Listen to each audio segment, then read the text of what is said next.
अब आप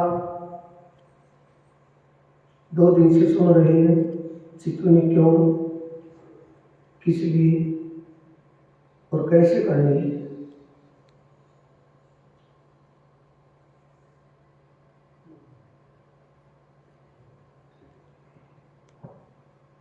सबसे पहले सतगुरु स्वरूप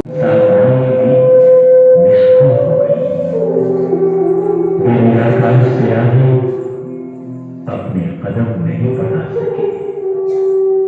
शिव सरकार ने भी योग माया में गोता तो अवश्य लगाया, लेकिन वे भी स्वलीला द्वय परम धाम के विषय में मौन ही रहे।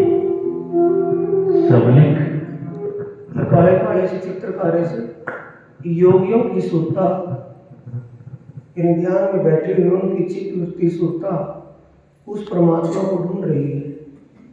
परमात्मा का दीदार करने के लिए योग साधना में तड़प रही है, लेकिन वो इस निराकार रूपी अज्ञान अंधकार से बाहर नहीं जा पा रही, उनको रास्ता नहीं मिल रहा। योग माया गोता लगाया का मतलब सबसे योगियों में योगेश्वर भगवान शंकर, जिन्होंने अक्षर ब्रह्म के 3 अंतस्करण अव्याकृत, सबलिक और केवल ब्रह्म अभी आएगा आपके सामने, उसी को ही परमात्मा का धाम और परमात्मा की लीला मानकर संतुष्टि कर ली। अक्षर अक्षरातीत मानकर उन्होंने अपनी मौतें की इतिश्री मान ली। अब अपनी आत्माओं के साथ परम धाम का ज्ञान लेकर पूर्ण ब्रह्म सच्चिदानंद श्री प्राणनाथ स्वयं आए हैं, जिनके युगों युगों से ये संसार बाट देख रहा था। उनकी अमृतवाणी ब्रह्मांड के संपूर्ण प्राणियों को अखंड मुक्ति देने वाली है। ये वक्त आखिरत की आवाज है कि उनके स्वरूप तथा परम धाम की पहचान कर लेने वाला धन्य धन्य हो जाएगा। परमात्मा के स्वरूप और उसके परम धाम की पहचान का मतलब समझने वाला साथी धन्य धन्य का मतलब मुक्ति को प्राप्त हो जाएगा, दोबारा उसका जन्म नहीं होगा। समझ रहे हैं, नहीं सुन रहे हैं सुंदर साथ जी? जो पारब्रह्म परमात्मा राज्य महाराज्य के स्वरूप शोभा और उसके परम धाम व वहाँ होने वाली लीलाओं को समझ जानकर उसका ध्यान चिंतन करेगा, वो सदा के लिए अखंड मुक्ति को प्राप्त हो जाएगा, धन्य धन्य हो जाएगा। विश्वास करने की बातें हैं। उनके चरणों से अपने को दूर रखने वाला न्याय के दिन प्रायश्चित के आंसू जार जार बहाए। और जो मानव का तन पाकर के, मानव की योनि को पाकर के भी परमात्मा के स्वरूप लीला को जाने बिना शरीर छोड़ करके जब जाएगा और उस सच्चे दरबार में, न्याय के दरबार में जाएगा, तो अपनी करनी को देख करके, अपनी करनी को देख करके, समझ करके रोएगा, पश्चाताप करेगा कि मेरे को भी मानव का तन मिला था, लेकिन मानव तन में मैं कुछ भी नहीं कर पाया।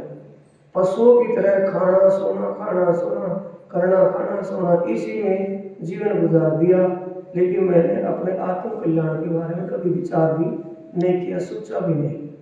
ये पश्चाताप कब होगा सुंदर साथ जी?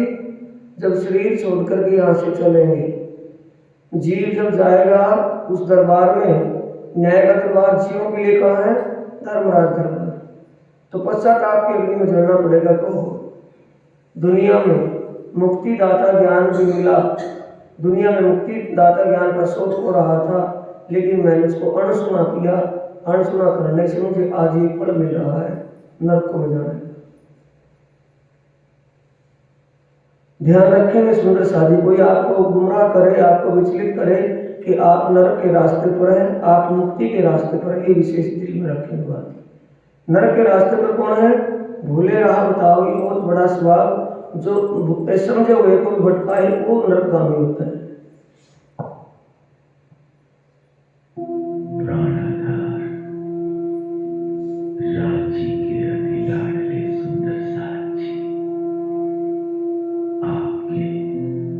चरणार बिंद में कोटान कोट प्रणाम। अब यहाँ से चिपकनी शुरू होगी, देखते चले जाना, इसमें आगे परमधाम के विषय बताना है ना। अब यहाँ भूलोक में बैठे हैं, सबसे नीचे जो भूलोक लिखा हुआ है, भूलोक में बैठे हैं। भूलोक में बैठे हुए ध्यान करेंगे तो भूलोक में पहले सतगुरु स्वरूप का ध्यान करना है। सतगुरु स्वरूप का ध्यान करके फिर गुम्मट साहिब के अंदर राज्य की शोभा का ध्यान करना है। वहां से फिर आगे सूता को लेकर के जैसे जैसे जाएगा ना, ये समझोगे हमारी सूता ऊपर ले जानी है, अपना ध्यान ऊपर ले जाना है। कैसे ले जाना है? ये ऊपर जा रहा है ना ऊपर, ये नीचे आ रहा है, मतलब ध्यान ऊपर जा रहा है। ये स्वर्ग आ गया, स्वर्ग में स्वर्ग की परियां और देवराज इंद्र बीच में बैठे सिंहासन पर। इसके ऊपर ये सब लोग हैं, तीनों भगवान, भगवान शंकर, भगवान विष्णु और ब्रह्मा जी, तीनों बैठे हैं। ये सतलोक आ गया। इसके ऊपर ये शून्य आ गया। शून्य में उन्मनी शक्ति बैठी है बीच में, जो नारायण भगवान का प्रतिनिधि स्वरूप है। और ये नारायण भगवान ये सीन देखते देखते अपने जैसे आंखें बंद करके बैठे हैं, ध्यान में बैठे हैं, नीचे से ध्यान करना शुरू किया था। सतगुरु महाराज जी की शोभा स्वरूप का ध्यान, उनकी शोभा, उनकी वाणी, उनके ज्ञान का ध्यान करते हुए आगे बढ़े। गुम्मट जी का ध्यान, राज्य की श्रृंगार शोभा उसमें जैसी है उसका ध्यान किया। उसके आगे स्वर्ग का, फिर आगे बैकुंठ सतलोक में तीनों देवता, फिर उसके आगे उन्मनी शक्ति, फिर नारायण भगवान। यानी ऐसा भाव दिल में लेना कि अब मेरी सूरता निराकार को पार कर रही है। निराकार के पार अब बेहद मंडल आ गया। ये ध्यान ऊपर चला जा रहा है ना, सूरता ऊपर चली जा रही है। ये ऊपर बेहद मंडल शुरू हो गया। ये प्रणव ब्रह्म बीच में बैठा सिंहासन पर, ओंकार प्रणव ब्रह्म, और ये रोधनी शक्ति साथ में खड़ी है। रोधनी शक्ति, प्रणव ब्रह्म, रोधनी शक्ति, फिर सुमंगला शक्ति ध्यान में आएंगे ना। ये ध्यान जब आगे जाएगा, सुमंगला शक्ति 4 शिवजियों के पावे हैं नीचे, और 2 शिवजियों के 4 शिवजी, शिव, सदाशिव, नादशिव, ब्रह्म शिव, और परम शिव का बिछोना बिछा करके चतुर्भुज स्वरूप में जो सिंहासन पर बैठी है। इसी के करने से, इसी के विचारने से दुनिया बढ़ती मिटती है, ब्रह्मांड बढ़ते मिटते हैं। इसके ऊपर ब्रज लीला आई है। ये ब्रज लीला श्री कृष्ण जी बाल स्वरूप में वो लीला करें गोपालों के साथ, ये लीला। इसके ऊपर रास की लीला, रास लीला में वो श्याम सुंदर बांके बिहारी बीच में, राज्य महाराज के स्वरूप में वो बांके बिहारी का स्वरूप धारण करके बीच में खड़े हैं, और आत्माएं और रास खेल रही है। एक एक आत्मा के साथ एक एक राज्य का रूप धारण किया हुआ रास मंडल में। जितनी आत्माएं उतने राज्य में बने हुए हैं।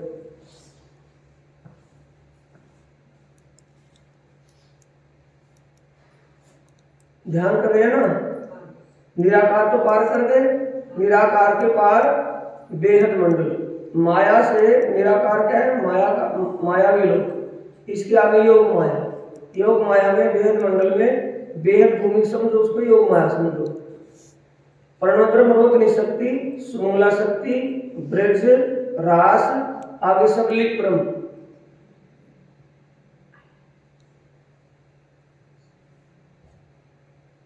सबलिक ब्रह्म, ये केवल ब्रह्म।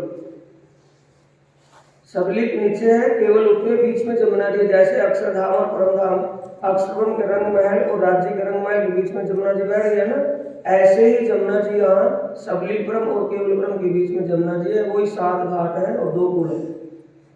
नीचे सबलिक ब्रह्म के साथ योग माया और आगे आनंद योग माया। ये इसके ऊपर सत्स्वरूप ब्रह्म,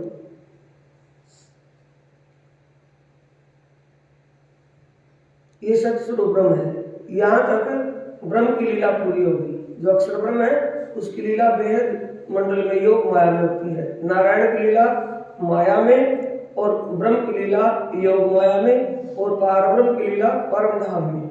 तीनों पुरुषों की तीनों लीला अलग अलग ठिकानों है ना। नारायण की लीला कहाँ है? माया में, और ब्रह्म की लीला योग माया में, और राज्य की पार ब्रह्म परमात्मा की पूर्ण ब्रह्म की लीला परम धाम में। अब यहाँ से परम धाम शुरू होगा। हम बेहद मंडल को पार करते हुए, जहाँ लाइट लगी है ना लाल लाल, हमारे जीवों का मुक्ति स्थान ही होगा। आत्मा तो अपने परम धाम में मूल तन में जागृत हो जाएगी, पर आत्मा में जहाँ मूल मिला बैठी है वहाँ जागृत हो जाएगी सपना देख करके। और सपने में जिस जीव के ऊपर बैठ करके खेल देखा, वो जीव यहाँ मुक्ति को प्राप्त हो जाएगा। उस जीव का रूप ऐसा होगा जैसे योग माया में गए थे रासमंडल में, मायावी तंत्र माया में दुनिया में रह गए थे गोपियाओं के, उनके अंदर से जब आत्मा निकली तो आत्मा को वहाँ रासमंडल में एक नया दिव्य नूरी रूप मिला था। वैसे ही अब होगा, जीवों को दिव्य रूप मिलेगा आत्मा जैसा, और वो आत्मा का आनंद भी वहाँ जो परमधाम में आत्मीय आनंद है, वो आत्मीय आनंद भी उनको यहाँ मिलेगा। ये बहिष्ठ है नंबर 1 की बहिष्ठ, निर्मल चैतन्य की। ध्यान रखेंगे सुंदर साथी, ये क्या है, हम सत्स्वरूप को आप समझ नहीं पाएंगे। ये ठिकाना सत्स्वरूप के निर्मल चैतन्य में क्या है, अक्षर ब्रह्म के माइंड में हमारे जीव सदा के लिए अखंड हो जाएंगे। यानी ये हमारे जीवों का मुक्ति स्थान है। हमारा जीव कहाँ जाएगा, स्वर्ग में नहीं जाएगा, वैकुंठ में नहीं जाएगा, शून्य में नहीं जाएगा, बेहद मंडल को पार करके सबसे ऊपर जाकर के निर्मल चैतन्य में मुक्ति को प्राप्त होगा। और ईश्वरी सृष्टि का मुक्ति स्थान इसके नीचे है महाकारण, यहाँ वो ईश्वरी सृष्टि के जीव आएंगे। दोनों जीवों के रूप कैसे होंगे, आत्मा जैसे रूप होंगे, नूरी रूप, दिव्य रूप। और उनको आनंद कौन सा मिलेगा, परमधाम जैसा आनंद उनको यही मिलेगा। अब इसके आगे परम धाम है। परम धाम में ना तो कोई अंदर जा सकता, ना परम धाम से कोई बाहर आ सकता। परम धाम ऐसा स्वर्ग जैसा नहीं है, ये भी ध्यान रखने की बातें हैं। स्वर्ग में तो आ जा सकते हैं ना, जो स्वर्ग का सुख लेकर फिर आएगा नीचे, जो स्वर्ग में अच्छे कर्म करे, पुण्य कर्म करे, वो स्वर्ग में चले गए, सुख भोग कर फिर आएंगे। परम धाम में नहीं जा सकता कोई आ सकता। परम धाम में तो आत्माएं वहां बैठी हैं, उनका चिति तो लग रहा है इस खेल में, वो चित वहां पर इस खेल में बैठ कर फिर अपना अपना शीतल में जाकर तो देंगे, वो सपना टूट जाएगा। उनका सपना देख रही हो, सपने से मेरी जिन जीवों के ऊपर बैठकर सपना देख लिया, वो जीव यहाँ पहुंचेंगे। अब तो समझ में आ गया होगा। नंबर 1 की बस में जाएंगे नहीं जाएंगे, सबसे ऊपर यहाँ वो आनंद भोगेंगे जीव। अब इसके आगे परम धाम है, वो जीव यहाँ तक जाएगा कैसे, रीते ज्ञानार्थ न मुक्ति, आत्मी ज्ञान हो बिना मुक्ति नहीं मिलने की। अब आत्मी ज्ञान क्या है, परमात्मा, आत्मा परमात्मा का संबंध क्या है, क्या संबंध है, अंगी अंगना का, दुल्हा दुल्हन का। समझ में आ गया कौन सा संबंध है, अंगी अंगना। तुम दुल्हा मैं दुल्हन, और न जानू बात, इश्क सो सेवा करूं सब अंगो साक्षात। ये संबंध हमारा है, सखी का सखा का संबंध नहीं है। कृष्ण भक्ति में सखी सखा का संबंध है, लेकिन हमारा संबंध क्या है, अंगी अंगना का। तो उस अक्षरातीत धाम धनी को हम अंगीकार कर लेंगे, उसको एक अपना अंगी, उसको अंगी समझ करके, उसकी अंगना समझ करके हम जब अपने आप को उनके चरणों में समर्पित करेंगे, तभी उसको जीव यहाँ पाएगा, इस मुक्ति को प्राप्त कर पाएगा। वैसे नहीं कि नाम धाम ले लिया हो गया काम, यहाँ चले जाएंगे। ये परम धाम इसके आगे है।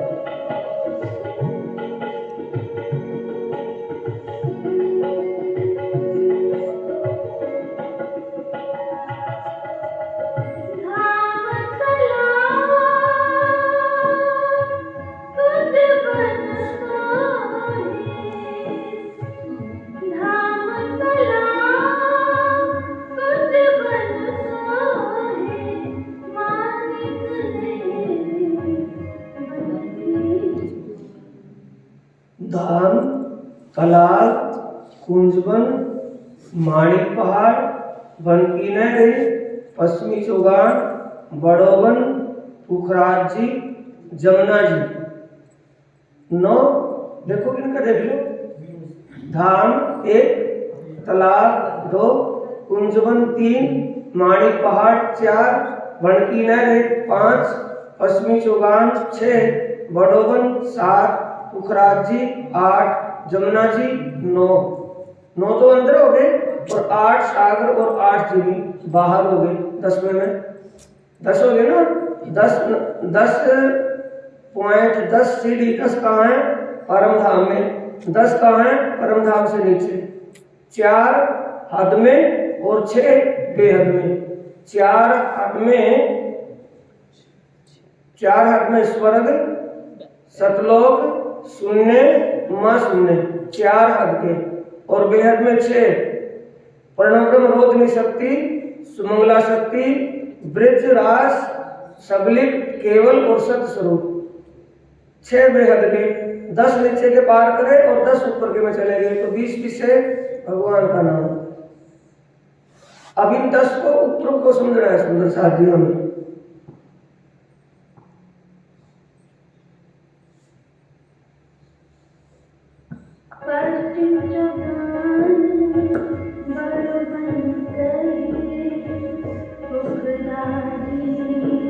ये छुपाई सबके याद होनी चाहिए। धाम तालाब जब समझेंगे ना छुपाई याद हो जाएगी। धाम क्या चीज है? धाम कहते हैं रंगमहल को, तालाब ओज को तालाब, कुंज निकुंज बन, माणिक पहाड़, बन की नहर, पश्चिमी चौगान, बड़ा बन, पुखराज जी, जमुना जी और सागर। ये क्या है? पहले याद हो तभी तो समझेंगे वो कैसे है, क्या है।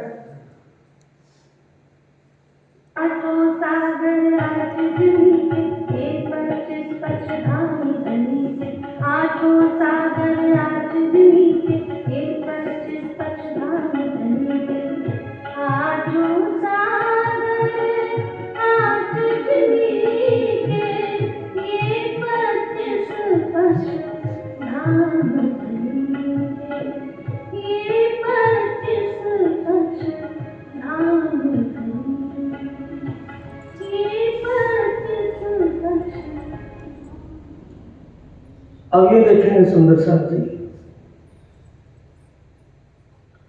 धाम, ये धाम है, ये तालाब है, ये कुंज निकुंज बन है, यहाँ तक ये सारे धाम, तालाब, कुंज बन, यहाँ माणिक पहाड़ है, ये वन की नहरें है, ये पश्चिमी चौगान है, यहाँ ये बड़ा वन है, ये पुखराज पहाड़ है, ये जमुना जी है, यहाँ से निकली यहाँ आ गई। और बाहर इसके 8 सागर 8 जमीन। छुपाई याद करने की समझ में आओगे नहीं आवेगा? धाम रंगमहल, धाम तालाब, कुंज निकुंज बन, ये डब्बे से ही कुंज निकुंज बन रही। धाम तालाब कुंज बन, माणिक पहाड़, बन की नहरें, ये पश्चिमी चौगान, पश्चिम दिशा में। ये अब इनका दिशाओं का ज्ञान हो रहा है ना। धाम के दक्षिण दिशा में तालाब, और दक्षिण दिशा में कुंज निकुंज बन, और दक्षिण दिशा में यहाँ माणिक पहाड़, दक्षिण दिशा में बन की नहरें चौकिरदेव होंगी, पश्चिम में पछुआ में ये पश्चिमी की चौगान, रंगमहल के साथ लगा फूलबाग, नूरबाग, अनबन, दूबदलिक्सर, पश्चिमी चौगान, यहाँ ये बड़ा वन, ये पुखराज पहाड़, ये जमुना जी, और इसके सब के बाहर वो रंग बिरंगे आए थे वो 8 सागर। अब हमें जाना कैसे है वहाँ?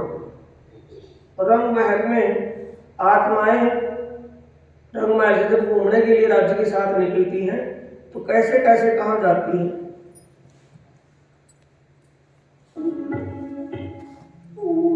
ये है परम धाम के 25 पक्ष, जिनके जर्रे जर्रे, गली गली, ऊंचे ऊंचे, नूरमयी इश्क, नरमाई, चेतनता, सुगंध भरी हुई है। परम धाम के जर्रे जर्रे में क्या भर गया? नूरमयी इश्क। सभी के अंदर राज्य ही लीला कर रहे हैं। इश्क, प्रेम, प्रेम ही ब्रह्म है और ब्रह्म ही प्रेम है। तो जर्रे जर्रे में कौन है? राज्य है, और मट्टी तक दिखता मट्टी है वहां कंकर पत्थर दिखता, माटी पेड़ पौधे, राज्य है। हर किसी के हर चीज राज्य का रूप है। चेतनता, चेतनता का मतलब है वो आत्मा रूप है। ऐसा नहीं कि मिट्टी है, पेड़ पौधे, पेड़, इन पेड़ों में तो जीव है, जिन्हें काट के गर्दन सूख जाए तो जीव है, यहाँ जीव है, वहाँ आत्मा है, सभी के अंदर आत्मा है। चेतनता, नरमाई, कितनी कोमलता, कितनी सोखता है। अब ये तो खतरा नहीं रहा, अभी पैरों में चुभेगा कोई चीज, वहां चलेंगे फिरेंगे, बिना जूते के फिरेंगे तो पैरों में चुभेगा। क्योंकि वो आत्माओं के चरण कमल जितने कोमल है उससे ज्यादा कोमल वो जमीन है, इस पे घूमती फिरती है वो।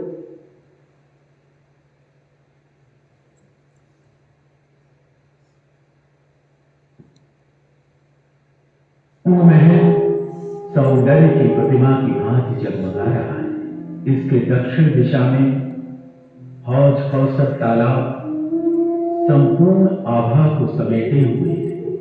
श्री जमुना जी का जल हौज कौसर में समाता हुआ लहरा रहा है। हौज कौसर के चारों तरफ कुंज निकुंज वन डब्बे से फिजा को रंगीन और खुशबूदार बना रहे हैं। हौज कौसर के दक्षिण में 24 हास का महल फव्वारों की फुहारों से दृश्य को मनोहारी और शीतल बना रहा है। रंग महल की दक्षिण दिशा में माणिक पहाड़ तो अपरंपार और अकथनीय शोभा धारण किए हुए हैं। रंग महल के पश्चिम में फूलबाग, मूरबाग, अन्नवन, दूध दुलीचा, पश्चिम चौगान मनभावन दृश्य प्रस्तुत कर रहे हैं। रंग महल के उत्तर में लाल चबूतरा, बड़ोवन, ताड़वन, मधुवन, महावन आभा से परिपूर्ण है। महावन की उत्तर दिशा में पुखराज पहाड़ झिलमिलाता हुआ यूं प्रतीत होता है मानो अनगिनत सितारों की महफिल जमी। श्री जमुना जी पुखराज पहाड़ से बल खाती हुई प्रकट होती है। रंग महल के पूर्व में 7 घाट श्री जमुना जी व अक्षरधाम अनुपम शोभा समेटे हुए हैं।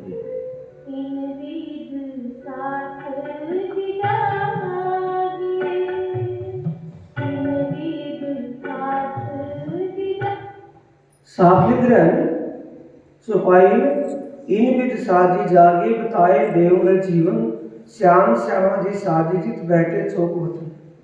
अपने जागने कैसे होगी? सुंदर साजी जब हम परमधाम की शोभा, पार्वन परमात्मा की शोभा, परमधाम की लीला को अपने अंतस्करण में बसाएंगे, अपने हृदय में बसाएंगे, अपना ध्यान अपना चित्त उस परमधाम की शोभा में लगाएंगे, तभी हमारी आत्मा जागृत होगी। श्रृंगार ग्रंथ की चौपाई में आता है ना, पूर्ण स्वरूप जब हक दिल आया तो रू जागी प्रमाण, रू जागे के यही निशान चौपाई में वहां स्पष्ट खुले हुए। हम सोचे हमारी आत्मा जागृत हुई या नहीं, तो अपने लक्षण देख लें कि हमारी आत्मा जागृत हुई या नहीं, किसी से पूछने की जरूरत ही नहीं।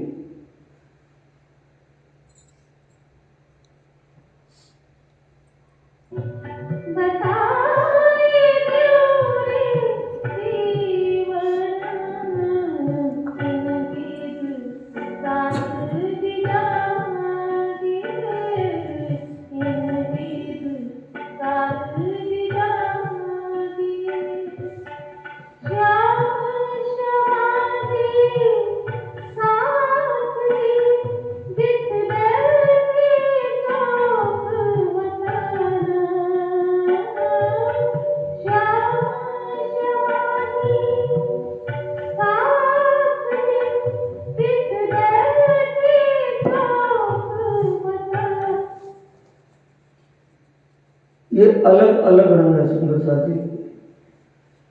9 तो अंतर थे ना, धाम तालाब कुंजवन, धाम तालाब कुंजवन, माणिक पहाड़, बनकी नहर, पश्चिम चौगान, बड़ा वन, पुखराज जी, जमुना जी, और ये 8 सागर, ये सर्वरस सागर है जिसे मेर का सागर कहते हैं, सर्वरस सागर।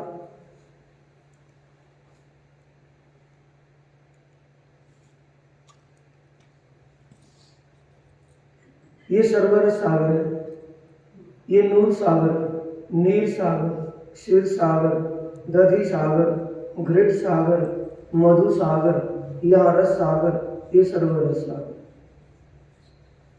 अब ध्यान ही देना है सुंदर साजी, बेहद मंडल पार करके परमधाम में अंदर प्रवेश करेंगे, परमधाम में अंदर जाएंगे तो कहाँ को जाएंगे? सर्वरस सागर से। ये सर्वर सागर का मतलब परमात्मा की कृपा से ही हम अंदर प्रवेश करेंगे, या परमात्मा की कृपा से हमें उस परम धाम में आत्मीय आनंद की अनुभूति होगी। इन सागरों में 8 दिन तक आत्माएं हर रोज एक दिन एक सागर में,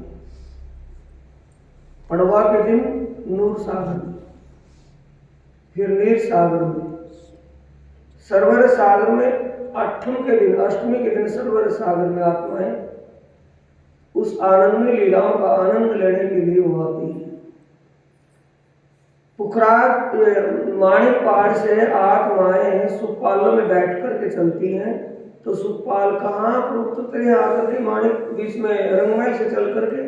ये सर्वर सागर, जितने भी सागर हैं, इन सागरों के अंदर की तरफ चबूतरा है, चारों तरफ उन चबूतरों पर आकर के सुखपाल उतरते हैं, और आत्माएं चबूतरों में से उतर कर, आत्माएं सुखपालों में से उतर कर वो यहाँ इन सागरों की ये जो चारों तरफ बीच में है ना, सागर तो गहरे गहरे से में यहाँ ध्यान देंगे, सागर बीच में है, दिखाएंगे हम सागर, और सागरों के चारों तरफ ये महाहवेलियां हैं। इन महाहवेलियों के ऊपर भी ताल और टापू महल उनके बीच में आए हैं।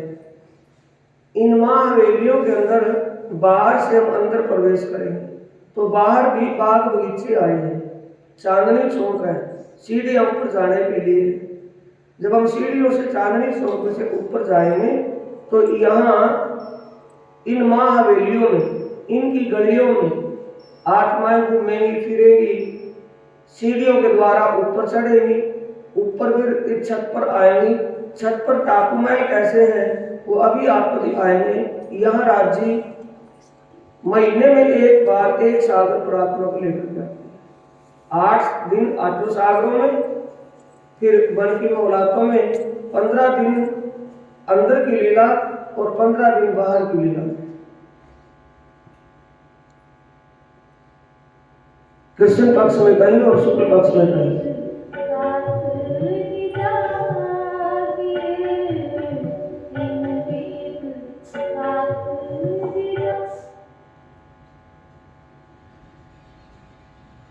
ये 4 हार हवेलियां, इन 4 हार हवेलियों के बाहर बगीचे हैं दूर तक, और ये चौक आए हैं।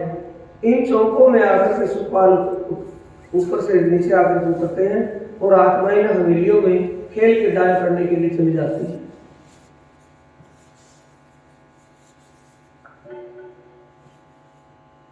बड़ी राम छोटी राम को चारों तरफ से घेर कर शोभायमान थे।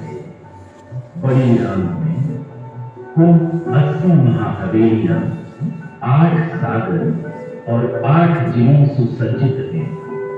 80 महाहवेलियों में से 32 महाहवेलियां छोटी राम की तरफ, 32 महाहवेलियां बाहर की तरफ और 16 महाहवेलियां सागरों और जिले